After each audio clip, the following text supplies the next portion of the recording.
الحمد للہ رب العالمین والعاقبۃ للمتقین والصلاۃ والسلام علی سید الانبیاء والمرسلین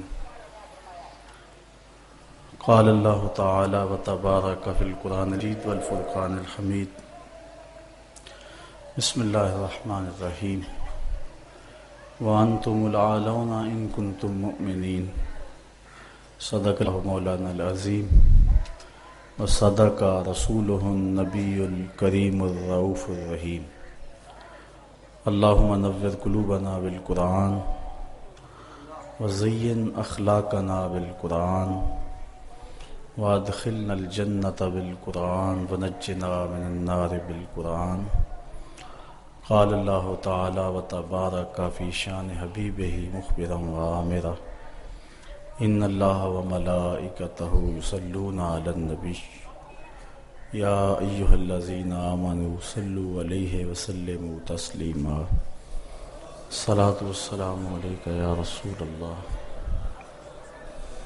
وعلی آلک واصحابک یا حبیب اللہ الصلاۃ والسلام علیک یا رسول اللہ وعلی آلک واصحابک یا حبیب اللہ ز مہجوری برآمد جان عالم تراحم یا نبی اللہ تراحم ناخر رحمت للعالمینی ز محروماں چرا فارغ نشینی بروں آور سرز برد یمانی کہ روئے تست صبح زندگانی عدیم طائف نالین پاکن شراک از رشتہ جہاں ماکن چے باشد گر کنی سوئم نگاہے ہمیشہ گر نہ باشد گاہے گاہے نگاہے یا رسول اللہ نگاہے پیا پہ گر نہ باشد گاہے گاہے صد ہزاراں جبریل اندر بشر بہر حق سوئے غریباں یک نظر یا رسول اللہ انظر حالنا یا حبیب اللہ اسمع قالنا اننی فی بحر غم مغرقن خذ یدی ساحلنا اشکالنا یا صاحب الجمال و یا سید البشر من وجهک المنیر لقد نور القمر لا يمکن الثناء کما کان حقہ بعد از خدا بزرگ توئی قصہ مختصر تمام حمد و ثنا تعریف و توصیف اللہ جل مجدہ الکریم کی ذات بابرکات کے لیے جو خالق کائنات بھی ہے اور مالک شش جہات بھی۔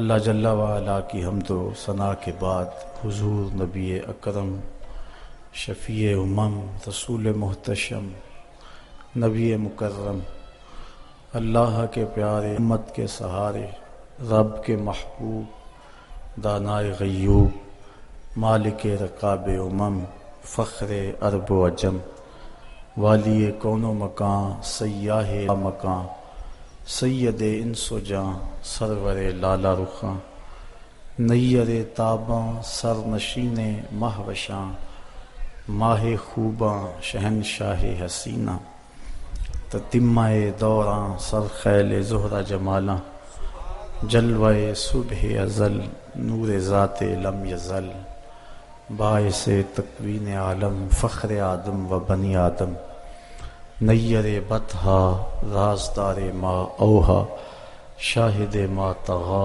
صاحب علم نشرہ معصوم آمنہ احمد مجتبی حضرت محمد مصطفیٰ صلی اللہ علیہ وسلم کے حضور میں اپنی عقیدتوں ارادتوں اور محبتوں کا خراج پیش کرنے کے بعد معزز محترم محتشم سامعین السلام علیکم ورحمۃ اللہ وبرکاتہ۔ قرآن مجید سے جو کلمات میں نے آپ کے سامنے تلاوت کیے ہیں، اللہ تعالیٰ جل شانہ ارشاد فرماتا ہے وَأَنْتُمُ الْأَعْلَوْنَ إِن كُنتُم مُؤْمِنِينَ، اور تم ہی سربلند ہو اگر مومن بن کے رہو۔ مکے کی سرزمین سے جب حضور نے دعوت کا آغاز کیا تو بڑے تھوڑے لوگ تھے کہ جنہوں نے ابتداً اسلام کی دعوت کو قبول کیا، اور ان لوگوں میں 2-4 لوگ چھوڑ کے باقی سارے لوگ انتہائی غریب تھے اور غلاموں کی ایک تعداد تھی۔ حضرت بلال حبشی رضی اللہ تعالیٰ عنہ، حضرت زنیرہ اور حضرت عمار ابن یاسر رضی اللہ تعالیٰ عنہ کا خاندان، یہ وہ لوگ تھے کہ جنہوں نے اس دعوت کو قبول کیا اور پھر عزیمت کی داستان رقم کی۔ 13 سال کی مسلسل تگ و تاز کے بعد جب یہ قافلہ سخت جاں یہاں سے رخصت ہو کے مدینے پہنچا تو اللہ نے ان کے سینوں میں، اہل مدینہ کے دلوں میں ایمان کی شمع روشن کی، تو مسلمانوں کی ایک معقول تعداد بن گئی۔ اسلام اور کفر کا پہلا معرکہ جو بدر کے مقام پہ ہوا، اس میں مسلمانوں کی تعداد 313 تھی۔ یہ تعداد کفار کے مقابلے میں بہت تھوڑی تھی، کیونکہ وہ 1000 کا لشکر لے کر کے آئے تھے، اور یہ جو 313 تھے یہ بھی مسلح نہیں تھے سارے۔ 2 گھوڑے تھے ان کے پاس، 6 زرہیں تھیں اور 8 تلواریں تھیں، 70 اونٹ تھے اور باری باری سوار ہوتے تھے۔ اور میں نے پڑھا ہے کہ وہ تلواریں بھی سلامت نہیں تھیں، کسی کا دستہ ٹوٹا ہوا تھا، کسی کی نوک ٹوٹی ہوئی تھی، کسی کو دندانے پڑے ہوئے تھے، کوئی زہر میں بجھنے والی تھی۔ اور جن کے پاس تلواریں نہیں تھی انہوں نے مدینے سے نکلتے ہوئے کھجوروں کی شاخیں توڑ لی۔ یہ اللہ کے مجاہد تھے، چلے تھے جنگ کرنے کو۔ یہودی اور عیسائی اپنی دکانوں پہ بیٹھ کے مسلمانوں کے اس گزرتے ہوئے قافلے کو دیکھ کر کے کہنے لگے، مسلمانوں تمہارے پاس تو آلات حرب و ضرب ہیں نہیں، کس بل بوتے پہ جا رہے ہو؟ کون سا اسلحہ ہے تمہارے پاس؟ جنگیں تو اسلحے سے لڑی جاتی ہیں، اسلحہ تمہارے پاس ہے ہی نہیں۔ تو مسلمانوں نے جو جواب دیا اس کو مورخ اسلام حفیظ جلندری نے اپنے شاہ نامے میں لکھا۔ حضور بھی چادر رحمت اوڑے اوڑے آگے جا رہے تھے، انہوں نے اشارہ کیا حضور کی طرف اور کہا، نہ تیغ و تیر پر تکیہ، نہ خنجر پر، نہ بھالے پر، بھروسہ ہے تو اس سادی سی کالی کملی والے پر۔ 16 رمضان کو یہ قافلہ بدر کے مقام پہ عمیر کی نظروں سے گزر رہا تھا، اور اس نے ابو جہل کو جا کے رپورٹ دی کہ وہ 3 اونٹ کھانے والے لوگ ہیں، یعنی 300 سے اوپر یا کچھ نیچے ہیں۔ اور عمیر نے کہا کہ میں وادیاں اور ٹیلے بھی دیکھ آیا ہوں، پیچھے کمک بھی نہیں ہے، آلات حرب و ضرب بھی تھوڑے ہیں۔ ابو جہل پہلے بڑا متکبر تھا، سرکشی تمرد اس کا اور بڑھ جاتا ہے۔ صنادید قریش کو بلا کے کہتا ہے، میں پہلے ہی کہتا تھا نا کہ 360 خداؤں کے ساتھ ایک خدا کا مقابلہ ہی کیا ہے، اب دیکھ لو کتنی تعداد ہے، اور ان کے پاس کھانے کے لیے بھی کچھ نہیں ہے۔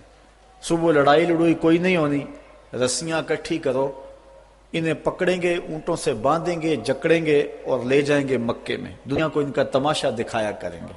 یہ ایک نیا دین لے کے آئے تھے۔ رعونت برے جب اس نے یہ جملے کہے تو عمیر جو اپنی آنکھوں سے مسلمانوں کو دیکھ کر کے آیا تھا، اس نے کہا میری ایک بات بھی سن لو۔ اس نے کہا کہ اے قریش کے سردارو، تم یہ مشاورت کر رہے ہو کہ رسیاں اکٹھی کرو، صبح لڑائی نہیں ہونی، ان کو پکڑیں گے اور جکڑیں گے، لیکن میں تمہیں مشورہ یہ دیتا ہوں کہ رات کی تاریکی میں بھاگ سکتے ہو تو بھاگ جاؤ۔ اس قوم سے لڑنا تمہارے بس کا روگ نہیں ہے جو مرنے کے لیے آئی ہے۔ اب سنیے لفظ جو ابن حشام نے لکھے ہیں، اس نے کہا وَلَٰكِنْ رَأَيْتُ يَا مَعْشَرَ قُرَيْشٍ الْمَنَايَا تَحْمِلُ الْبَلَايَا، اے قریش کے سرداروں تکبر میں نہ آؤ، میں نے اپنی ان آنکھوں سے دیکھا ہے یثرب کی اونٹنیاں اپنی پشتوں پہ نری موتیں اٹھا کے لے آئی ہیں اور وہ زخمی سانپوں کی طرح پیچ و تاب کھا رہے ہیں، کل ان میں سے کوئی مرے گا نہیں جب تک تم میں سے ایک ایک کو لڑ نہیں جاتا، اور اگر اتنے بندے تمہارے مر جائیں تو پھر تمہارے جینے پہ بھی افسوس۔ تم کہتے ہو رسیاں اکٹھی کرو، میں کہتا ہوں رات کی تاریکی سے فائدہ اٹھاؤ اور بھاگ جاؤ۔ پھر اگلے دن عظیمت کی جو داستان حضور کے غلاموں نے رقم کی، میرے رب نے بھی اس کو یوم فرقان کہا۔ 5000 فرشتہ اترا، اللہ کی مدد نازل ہوئی۔ حضرت صدیق اکبر فرماتے ہیں حضور مسجد عریش میں ہیں اور بار بار کہتے ہیں ایسی دعا نہ آج تک کسی نے مانگی ہے اور نہ کوئی مانگ سکتا ہے، ناز والی دعا، اللہم ان تہلک ہذہ العصابہ لم تعبد فی الارض ابدا۔ اے اللہ میں نہیں کہتا کہ ان کو بچا لے، لیکن پوری کائنات میں تیرے نام لینے والے بس یہی 313 ہیں۔ میں نہیں کہتا تو انہیں بچا لے، لیکن مالک سن لے اگر یہ نہ رہے تو قیامت تک تجھے بھی رب کوئی نہیں کہے گا۔ اللہ اکبر۔ حضرت ابوبکر صدیق کہتے ہیں حضور کی چادر سر سے سرک کے کندھوں پہ آ جاتی اور کندھوں سے سرک کے پیٹھ پہ آ جاتی، میں اس چادر کو اٹھا کے پھر سر پہ رکھتا اور کہتا حسبک یا رسول اللہ، حضور بس کرو بس کرو، بس اللہ کی مدد آ جائے گی۔ لیکن حضور روئے جا رہے ہیں اور یہ دعا مانگے جا رہے ہیں، اللہم ان تہلک ہذہ العصابہ لم تعبد فی الارض ابدا۔ عجیب رنگ ہے۔ کہتے پھر اچانک حضور نے سر اٹھایا اور فرمانے لگے ابشر یا ابا بکر، ابو بکر مبارک ہو، ھذا جبریل، یہ جبریل آ رہا ہے، آخذم بانان فرسہ، گھوڑے کی لگام تھامی ہوئی ہے اور سامنے والے دانتوں پہ غبار جمع ہوا ہے، وہ دیکھو اللہ کی مدد آ گئی ہے۔ اللہ اکبر۔ اللہ نے وہ مسلمانوں کی مدد کی، وہ مدد کی، وہ داستانیں رقم ہوئیں۔ اللہ اکبر۔ پھر غزوہ تبوک بھی ہوا، پھر غزوہ احد بھی ہوا، غزوہ حنین بھی ہوا، جنگ احزاب کا مارکہ بھی لگا۔ اللہ اکبر۔ جنگ خیبر بھی بپا ہوئی، اللہ نے مسلمانوں کو عزت دی، سرخوری دی۔ پھر وہ وقت بھی آئے، حضرت ابو عبیدہ بن جراح رضی اللہ تعالی عنہ نے حضرت عمر رضی اللہ تعالی عنہ کو لکھا کہ آپ یروشلم آ جائیں، اللہ نے بیت المقدس کو فتح عطا کر دیا۔ اللہ نے یہ لمحے بھی مسلمانوں کو نصیب فرمائے کہ حضرت عمر کے دور میں بیت المقدس کی آزادی کا مجدہ ملا، اور حضرت ابو عبیدہ بن جراح اپنے 4 سپہ سالاروں کے ساتھ جابیہ کے مقام پہ حضرت عمر کا استقبال کرنے کے لیے کھڑے تھے، اور یہودی اور عیسائی بھی مسلمانوں کے امیر کو دیکھنے کے لیے بے تاب تھے۔ جب حضرت عمر رضی اللہ تعالی عنہ مدینے سے چلے نا تو آپ نے ایک غلام ساتھ لیا اور ایک اونٹنی لی اور سواری باری باری کرتے تھے۔ جب قریب آیا نا یروشلم تو غلام کی باری اوپر سوار ہونے کی، حضرت عمر کی نکیل پکڑنے کی آگے۔ غلام نے عرض کی حضور میں اپنی باری چھوڑتا ہوں چونکہ اب دشمنوں کا علاقہ آ گیا ہے، تو حضرت عمر رضی اللہ تعالیٰ نے فرمایا نہیں میں نکیل پکڑوں گا۔ جب مسلمان قریب آئے نا اور حضرت عمر کو دیکھا تو یہودی عیسائیوں نے نہیں دیکھا ہوا تھا حضرت عمر کو، تو کہا اس کی تو بڑی دعائی تھی، ہم سمجھتے تھے کوئی قریشی سردار ہوگا، یہ تو غلام ہے، کوئی اس سے زیادہ حسین تو اس کا نوکر ہے جو نکیل تھامے آگے چل رہا ہے، یہ کیسا ہے مسلمانوں کا امیر؟ تو مسلمانوں نے کہا تم دھوکہ کھا رہے ہو، ہمارا امیر وہ نہیں ہے جو سواری پہ سوار ہے، ہمارا امیر وہ ہے جو نکیل تھامے آگے آگے چل رہا ہے۔ فقط اسلام دنیا میں یہ منظر پیش کرتا ہے کہ آقا چل دیے پیدل، سواری پہ غلام آیا، یہ اسلام نے صرف منظر پیش کیا۔ حضرت عمر جب قریب آئے تو حضرت ابو عبیدہ بن جراح رضی اللہ تعالیٰ عنہ کو بلایا اور بلا کہا کہ ان لشکروں کو پیچھے بھیج دو، یہ جو استقبال کرنے ہیں انہیں پیچھے بھیج دو، اور ان کے گلے میں باہیں ڈالیں، اور حضرت عمر رو پڑے اور پھر کہا ذرا آؤ نا کسی ایک طرف چلیں۔ اب جدھر جائیں تو لوگ دیکھ رہے تھے، ایک درخت کی اوٹ میں حضرت عمر کھڑے ہو گئے اور حضرت ابو عبیدہ بن جراح امین الامہ، اللہ اکبر، ان کے گلے میں باہیں ڈال کر کے حضرت عمر روئے، اور رو کے حضرت عمر نے کہا کہ سنو ذرا لفظ، کہا انا کنا اذل قوم فاذن اللہ بالاسلام، کہا ابو عبیدہ ہم ذلیل لوگ تھے، ہمیں محمد عربی کے جوڑوں نے عزت دی ہے، ہم غریب لوگ تھے، ہم ذلیل لوگ تھے، ہمیں عزت دی ہے تو محمد عربی کی غلامی نے دی ہے۔ اللہ، اور اقبال نے اسی فلسفے کو جو ہے وہ نچوڑ کے رکھ دیا. وہ کہتا ہے کی محمد سے وفا تو نے تو ہم تیرے ہیں، یہ جہاں چیز ہے لوح و قلم تیرے ہیں. وہ کہتا ہے تو میرے پیارے محمد کا ہو جا، سارا زمانہ تیرا ہو جائے گا. اللہ اکبر. حضرت عمر رضی اللہ تعالیٰ عنہ مسجد اقصیٰ میں گئے اور جا کہتے این البلال، بلال کہاں ہے؟ بلال حبشی آئے، فرمایا بلال اذان پڑھو. حضرت بلال نے کہا کہ مجھے معاف کیجئے، یہ کسی اور کو کہیے. تو لوگوں نے کہا بلال اللہ کا خوف کرو، امیر المومنین کی بات مانو. حضرت بلال حبشی بوڑھے ہو چکے تھے اس وقت. آپ کھڑے ہو گئے صخرہ کے پاس اور اذان دینا شروع کر دی. میں نے روایت میں پڑھا کہ لہجہ دہلتا ہے کہ جب حضرت بلال کی آواز بلند ہوئی نا اذان میں، تو عمر کی آواز چیخوں میں اس سے بھی بلند ہو گئی اور حضرت عمر رو پڑے. حضرت عمر روئے تو سارے صحابہ رو رہے، پوری مسجد اقصیٰ صحابہ کی چیخوں سے گونج رہی ہے. ادھر بلال اذان دے رہے ہیں اور ادھر صحابہ رو رہے ہیں. اور حضرت سیدنا عمر رضی اللہ تعالیٰ عنہ نے کہا فما نطلب العز بغیر ما عزنا اللہ بہ اذلنا اللہ. کہا ہمیں عزت ملی ہے حضور کے صدقے، اور اگر ہم نے حضور کے علاوہ اب کسی اور جگہ سے عزت ڈھونڈنا چاہی نا تو اللہ ہمیں ذلیل کر دے گا، اللہ ہمیں رسوا کر دے گا. تو یہ عزتیں اور یہ مرتبہ و مقام جو امت مسلمہ کو ملا، یہ حضور کی چوکھٹ سے ملا ہے، یہ حضور کے در سے ملا ہے. حضرت عمر واپس پلٹے، عرض تہامہ میں رکے اور پھوٹ پھوٹ کے رونے لگے. کسی نے کہا عمر اتنے جری جوان اور یہ عرض تہامہ اور پھوٹ پھوٹ کے رو رہے ہو؟ تو حضرت عمر فرمانے لگے میرے باپ خطاب نے مجھے کہا تھا کہ یہ 5 اونٹ لائن میں کھڑے کرو، یہی عرض تہامہ تھی. کہتے ہیں میں اونٹ لائن میں کھڑے کرنے لگا تو آگے والا سیدھا کرتا تو پیچھے والا ٹیڑھا ہو جاتا، پیچھے والا سیدھا کرتا تو آگے والا ٹیڑھا ہو جاتا. پھر میرے باپ خطاب نے مجھے بڑا مارا اور کہا ایک عرب کے بیٹے ہو کر 5 اونٹ لائن میں کھڑے نہیں کر سکتے ہو؟ کہا ایک وہ زمانہ تھا کہ عمر سے 5 اونٹ لائن میں کھڑے نہیں ہوتے تھے. کہا آج زمانہ یہ ہے 25 لاکھ مربع میل کی حکمرانی ہے، شرق سے لے کر غرب تک ساری دنیا ایک لائن میں کھڑی ہے. یہ محمد کے جوڑوں کا صدقہ نہیں ہے تو اور کیا ہے؟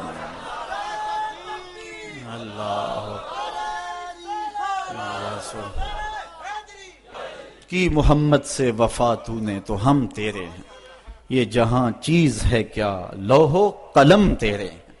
حضور سے وفا رشتے کو استوار تو کر کے رکھ.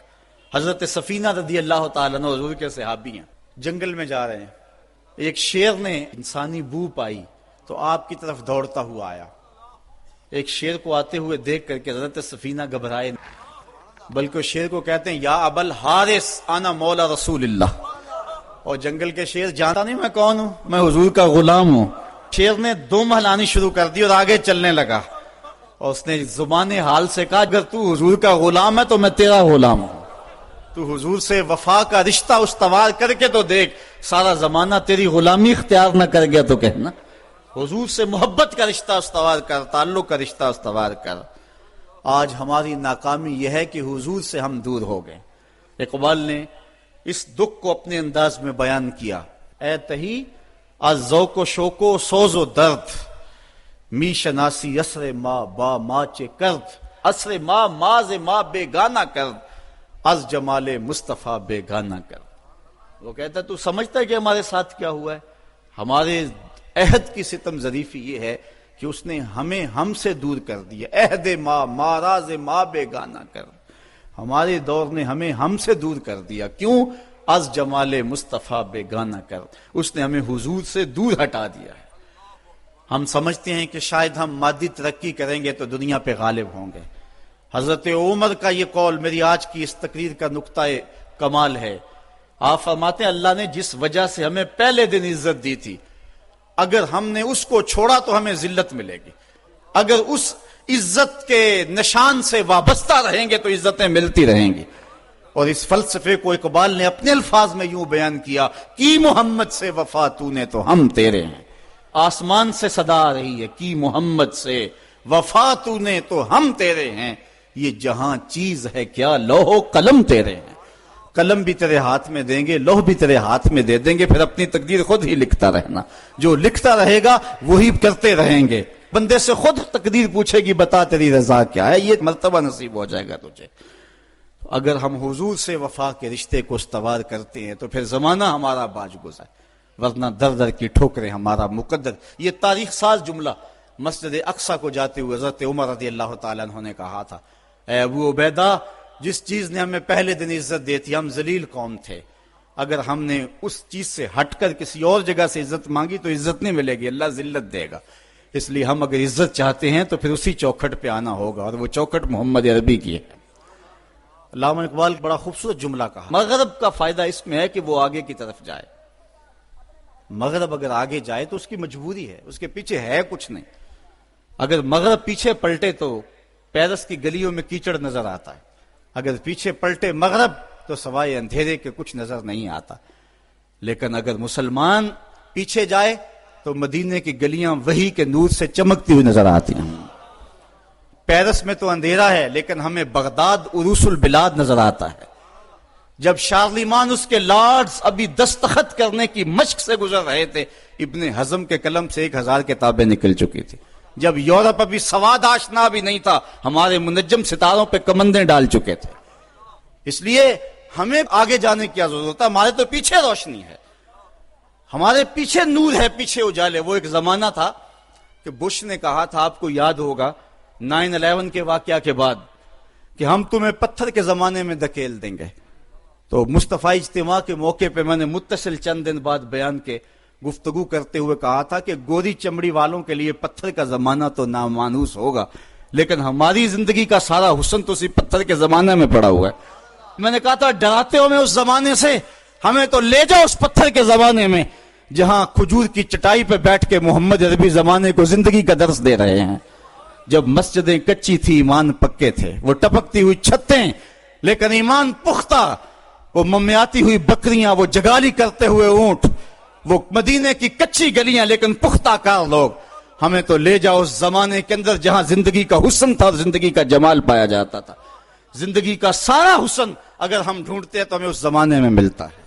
اللہ اکبر، کبھی ہے نوجوان مسلم تدبر بھی کیا تو نے، وہ کیا گردوں تھا تو جس کا ہے ایک ٹوٹا ہوا تارا، تجھے آبا سے اپنے نسبت ہو نہیں سکتی، وہ کردار تو گفتار، وہ ثابت تو سیارہ، وہ موتی علم و حکمت کے کتابیں اپنے آبا کی، جو دیکھا ان یورپ میں تو دل ہوتا ہے سی پارا۔ صاحبو، آئیے ہم اپنے اس دور کی طرف پلٹنے کی کوشش کریں، اس دور حسین کی طرف، اس خوبصورت زمانے کی طرف، محبتوں کے اس سلسلے کی طرف جہاں نور ہی نور اور روشنی ہی روشن آتی ہے، جہاں اجالے ہی اجالے نظر آتے ہیں، جہاں محبتوں کے کھلے ہوئے گلاب نظر آتے ہیں۔ ہماری زندگی کا سارا حسن، ہماری زندگی کا سارا جمال اور ہماری زندگی کی ساری روشنی اسی دور فرخ فال کے اندر ہے اور اسی دور حسین کے اندر ہے۔ ہم نے پلٹنا اور اپنے آپ کو کھینچ کے پھر لے جانا ہے حضور کے اس دور کے اندر جب انسانی زندگی کو بانک پن تھا، جب حضور سے وفا کے رشتے اتنے گہرے تھے کہ عورتیں بھی حضور سے وفا کی بات کرتی تھی اور مرد بھی حضور سے وفا کی بات کرتے تھے، بچے بھی حضور سے وفا کی بات کرتے تھے۔ محبتوں کا سلسلہ، آج وفا کا سلسلہ ٹوٹ گیا۔ آج حضور کی توہین ہوتی ہے تو کسی کو بولنے کی توفیق نہیں ہوتی، جمہوریت پہ بات ہوتی ہے تو سارے بول پڑتے ہیں، اور محمد عربی کو گالی دی جاتی ہے تو کسی کو توفیق نہیں ہوتی ہے۔ ہم سمجھتے ہیں کہ شاید جمہوریت میں ہماری بقا ہے، کوئی سمجھتا ہے کہ ماشاء اللہ نظام کے اندر ہماری بقا ہے۔ اگر ہمیں بقا ملے گی تو محمد عربی کے قدموں سے ملے گی۔ زندگی کا سارا حسن اسی چوکھٹ کے اندر موجود ہے، ہمیں یہاں سے اجالے ملیں گے، جہاں سے روشنی ملے گی۔ آؤ تمہیں وفا کی ایک کہانی سناؤں، آؤ محبتوں کی ایک کہانی سناؤں۔ مدینے کا شہر ہے، اللہ کے محبوب جلوہ فراز ہیں، مسجد نبوی میں ہر لمحہ نور برستا تھا۔ آقا تشریف فرماتے اور صحابہ حضور کے گرد یوں بیٹھتے جس طرح چاند کے گرد ہالہ ہوتا ہے اور بدر تمام کے گرد ستارے ہوتے ہیں۔ آقا واز و تلقین کرتے، لوگ سنتے، من میں اتارتے اور روحوں کو تازگی دیتے۔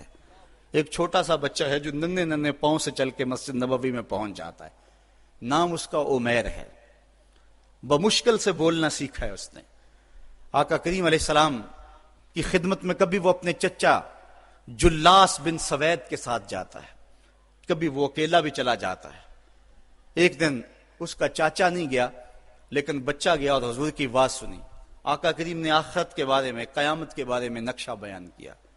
جب وہ بچہ واپس پلٹا نا تو اپنے چچا کو کہتا ہے یا اماں ہو سمیت رسول اللہ صلی اللہ علیہ وسلم یخبرنا عن الساعہ حتی کانی اراہا رای العین، اے میرے چچا آج میں نے حضور کو قیامت کا ذکر کرتے دیکھا ہے، اور حضور نے ایسا ذکر کیا ہے کہ قیامت کا نقشہ میری آنکھوں کے سامنے آ گیا تھا۔ یہ بات جو ہے وہ اس بچے نے اپنے چچا کو سنائی، کیونکہ چچا آج غیر حاضر تھا، اور بیٹا چاہ رہا تھا کہ میں اپنے چچا کو بھی حضور کی مجلس سے وہ سنی ہوئی بات بتا دوں، اور جو محروم ہو گیا اس کی محرومیاں دور ہو جائیں۔ لیکن اس کا چاچا جلاس بن سوید ازلی بدبخت تھا، اس نے کہا واللہ لو محمد صادقا لنحن شر من الحمیر، اللہ کی قسم اگر محمد سچا ہے نا تو ہم گدھوں سے بھی پھر گئے گزرے ہیں۔ جب یہ بات کہی اس نے تو اس بچے کے پاؤں تلے سے زمین نکل گئی کہ میرا چچا کیا بول رہا ہے، یہ تو مجھے انگلی لگا کے مسجد نبوی میں لے جایا کرتا تھا، اور اس نے یہ کیا بات کہہ دی، یہ تو منافق نکلا۔ اللہ اکبر، اس بچے کی حیرت کی انتہا نہ رہی کہ یہ کیا ماجرا ہو گیا۔ اس بچے نے جو لفظ کہا اب سنیے، اس نے کہا یا امی، اے میرے چچا، واللہ انکا کنت من احب الناس الی قلبی، اللہ کی قسم میرے دل کو سب سے اچھا اگر کوئی لگتا تھا بندہ تو وہ تو تھا، میں تیرے سے پیار کرتا تھا، اس لیے تو مجھے انگلی لگا کے حضور کی چوکھٹ پہ لے جایا کرتا تھا، مجھے اس لیے تو پسند تھا، مجھے کائنات میں سب سے محبوب تو تھا، واللہ لقد اصبحت الان ابغضهم الی قلبی جمیعا، اور اب میری حالت یہ ہے جتنا برا تو لگتا ہے واللہ مجھے کوئی بھی نہیں لگتا۔ یا امی انا بین الاثنتین، ہمارے ماں باپ قربان اس بچے پہ۔ حضرت عمیر بن سعد رضی اللہ تعالیٰ عنہ کہتا یا امی، اے میرے چچا، واللہ انکا کنت من احب الناس الی قلبی، اس زمانے میں سب سے پیارا مجھے تو لگتا تھا، واللہ لقد اصبحت الان ابغضهم الی قلبی جمیعا، اور آج سب سے زیادہ مجھے برا تو لگتا ہے۔ آگے لفظ سنیے بچے کے، میں انا بین الاثنتین، چچا جی اب میں ایسے دو راہے پہ کھڑا ہو گیا ہوں، دو راستے جاتے ہیں، ایک راستہ تو میرے لیے یہ ہے اما ان اخون اللہ و رسولہ فلا اخبر الرسول، ایک راستہ تو یہ ہے کہ میں اللہ اور اس کے رسول سے خیانت کروں اور جو تیری بات ہے وہ رسول اللہ کو نہ بتاؤں، ایک تو یہ راستہ ہے کہ میں حضور سے خیانت کروں، اللہ سے بھی خیانت کروں، اور جو تو نے کہا ہے، جو تو نے بدتمیزی کی ہے، میں وہ بات حضور کو نہ بتاؤں۔ وَإِمَّا أَنْ أُخْبِرَ الرَّسُولَ وَلِيَكُمْ مَا يَكُونَ، اور دوسرا راستہ میرے پاس یہ ہے کہ جو تو نے کہا ہے میں جا کے حضور کو بتاؤں، پھر جو ہو سو ہو، بس اب میرے پاس دو ہی راستے ہیں۔ فقال جلاس بن سوید، اس کے چچا جلاس بن سوید نے کہا انت طفل غض لا يصدقك الناس فقل ما شئت، تو نا سمجھ سا بچہ ہے، چھوٹا سا بچہ ہے، تیری بات کس نے ماننی ہے، جا جو جی چاہتا ہے کہہ لے۔ وہ بچہ اٹھا اور حضور کی مجلس میں پہنچ گیا، حضور کی چوکھٹ پہ حاضر ہوا، اور وہ بچہ کیا کہتا ہے، صاحبو ان کانوں سے نہیں، ان جملوں کو دل کے کانوں سے سننا ہے، اور اس دعا کے ساتھ اللہ ہماری نسل کو بھی حضور کا ایسا پیار دے، حضور کی محبت میں دے۔ وہ کیا کہتا ہے، یا رسول اللہ صلی اللہ علیہ وسلم الجلاس بن سوید خان اللہ و رسولہ، حضور جلاس بن سوید نے اللہ اور اس کے رسول سے خیانت کی ہے، وَهُوَ عَمِّي، اور میرا چچا لگتا ہے۔ اگلے لفظ سنیے، وَقَدْ تَبَرَّأْتُ إِلَى اللَّهِ ثُمَّ إِلَيْكَ مِنْهُ، حضور میں پہلے اللہ کے حضور پھر آپ کے حضور اس سے بیزاری کا اعلان کرتا ہوں، حضور میرا اس سے کوئی تعلق نہیں ہے، میرا اس سے کوئی واسطہ نہیں ہے، میں اللہ سے بھی کہتا ہوں میرے مالک میرا چچا سے کوئی تعلق نہیں ہے چونکہ وہ تیرے محمد کا دشمن ہے۔ حضور میں آپ سے بھی کہتا ہوں کہ میرا میرے چچا سے کوئی تعلق نہیں ہے چونکہ وہ آپ کا دشمن ہے۔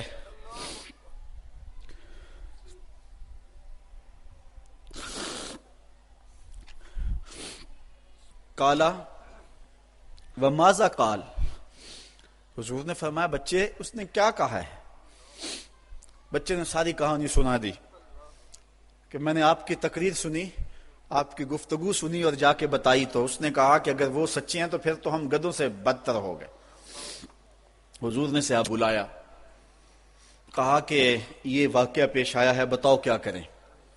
صحابہ نے عرض کی ھذا طفل صغیر لا تصدقه فهو لا یعی ما یقول والجلاس بن سوید یصلی معنا وهو شیخ کبیر وعاقل۔ حضور یہ بچہ چھوٹا ہے، کم عقل ہے، کم سمجھ ہے، یہ تو اپنی بات بھی نہیں صحیح طرح سمجھ سکتا، جو کہتا ہے تو وہ بھی نہیں جانتا، اور جلاس بن سوید بڑی عمر کا آدمی ہے، ہمارے ساتھ نمازیں پڑھتا ہے اور عاقل شخص، تو آپ اس بچے کی بات کی پرواہ نہ کیجیے اور اس کی خبر کی تصدیق نہ کیجیے۔ ادھر جلاس بن سوید کو جب پتہ چلا تو اس نے بھی قسمیں کھانی شروع کر دی کہ میں نے تو کوئی بات کہی نہیں ہے، ایک چھوٹے سے بچے نے جا کے ویسے ہی بات کر دی۔ تو حضور نے اس بچے کی بات کو نظر انداز کیا صحابہ کے کہنے پہ۔ اب اس بچے نے جب دیکھا کہ میری بات حضور نے قبول نہیں کی ہے تو اس نے جھولی پھیلا لی اور آسمان کی طرف دیکھ کر کے کہا اللہم ان کنت صادقا فصدقنی وان کنت کاذبا فکذبنی، اے اللہ اگر میں جھوٹا ہوں تو مجھے جھوٹا کر دے، اور اگر میں سچا ہوں تو میری سچائی کا اعلان کر دے۔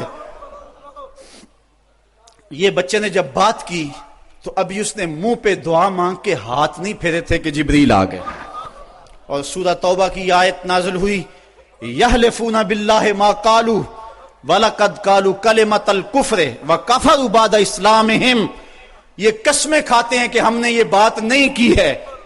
محبوب انہوں نے اسلام لانے کے بعد کلمہ کفر بولا ہے، انہوں نے کلمہ کفر بولا ہے، اس نے بات کہی ہے۔ تو اللہ تعالیٰ کے محبوب نے اس بچے کو اپنے پاس بلایا، کہا مرحبا بالذی صدقہ ربہ من فوق سبع سماوات، خوش آمدید وہ بچے جس کی 7 آسمانوں سے اوپر رب نے بھی گواہی دی ہے، جس کی رب نے بھی گواہی دی ہے۔ پھر حضور نے اس بچے کے کان کو پکڑا اور فرمایا وفت اذنک یا غلام وصدقک ربک، بچے تیرے کان نے ٹھیک ہی سنا تھا، اور تو وہ ہے جس کی گواہی اور جس کی تصدیق میرے رب نے فرمائی۔ اللہ اکبر۔ حضرت عمر رضی اللہ تعالیٰ عنہ کا دور آیا تو انہوں نے حضرت عمیر بن سعد انصاری رضی اللہ تعالیٰ عنہ کو حمص کا گورنر بنا دیا، اور پھر جب وہ فوت ہوئے تو حضرت عمر روئے، فرماتے کاش کہ میرے پاس عمیر جیسا کوئی دوسرا آدمی ہوتا اور میں مسلمانوں کی محافظت کے لیے اسے مقرر کرتا۔ اللہ اکبر۔ تو حضور علیہ الصلوۃ والسلام کی محبت اور حضور کے ساتھ وفا کا یہ رشتہ، یہ تعلق اور یہ گہرا ربط اللہ تعالیٰ کی محبت کا بندے کو مستحق کرتا ہے۔ اللہ نے بھری بزم کے اندر اس بچے کو عمیر بن سعد رضی اللہ تعالیٰ عنہ کو جھوٹا نہیں ہونے دیا۔ تو اقبال کہتا ہے کی محمد سے وفا تو نے تو ہم تیرے ہیں، یہ جہاں چیز ہے کیا وہ قلم تیرے ہیں۔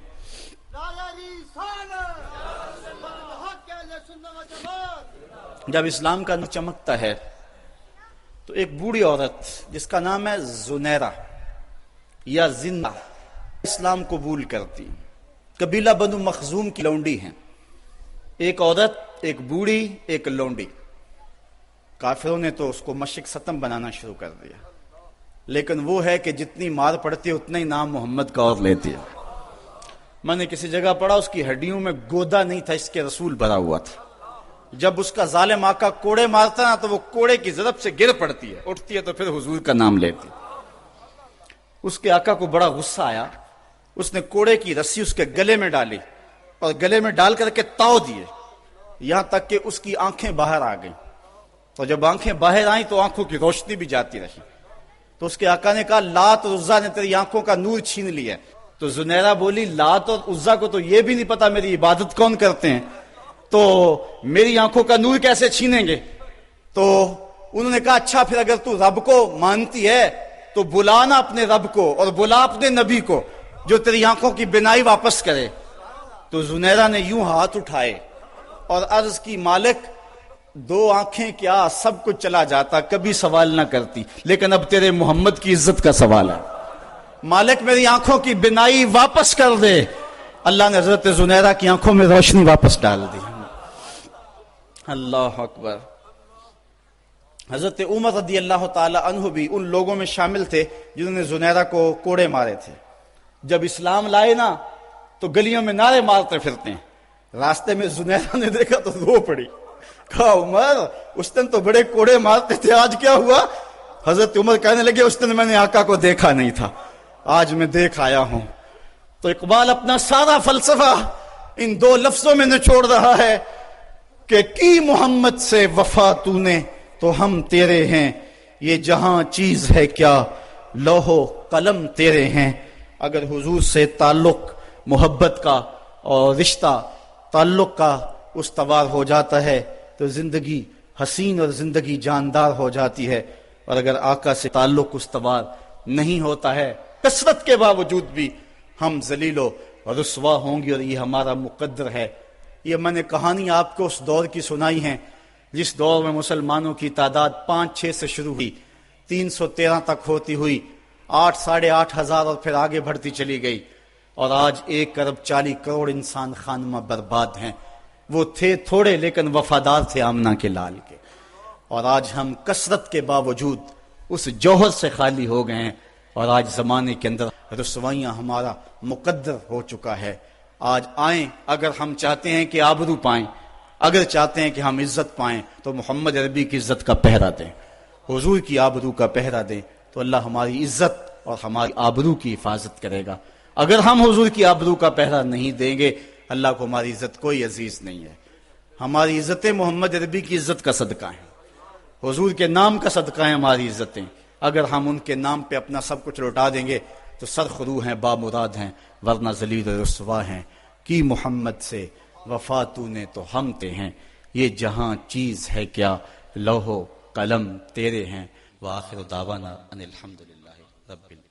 آفاق کے ہر ہر گوشے میں قرآن سنا کر دم لینا،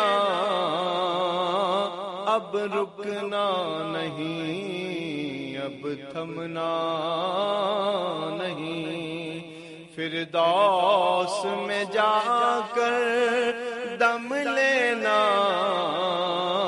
آفاق کے ہر ہر گوشے میں قرآن سنا کر دم لینا، اب رکنا نہیں، اب تھمنا نہیں.